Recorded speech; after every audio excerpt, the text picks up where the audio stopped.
ሲሳይ ነው ይላሉ። ሲሳይ ስመኝ ነች። ስመኝ ደነቀ ስሙ ስመኝ ሆድ በሽታ ነች መሰለኝ። ሆድ በሽታ ወይም ሳል እና ሲሳይ ነው ይላሉ ከስመኝ ጋር።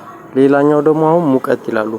ሙቀት የሚሉት ደግሞ ግፊት ምናምን ያመጣል ያልኳችሁ ነው። ልብ በሽታ ምናምን በኢየሱስ የሚሏቸው ማለት በኢየሱስም ግፊት በሽታ ነው። እሱ ደግሞ ይገላል።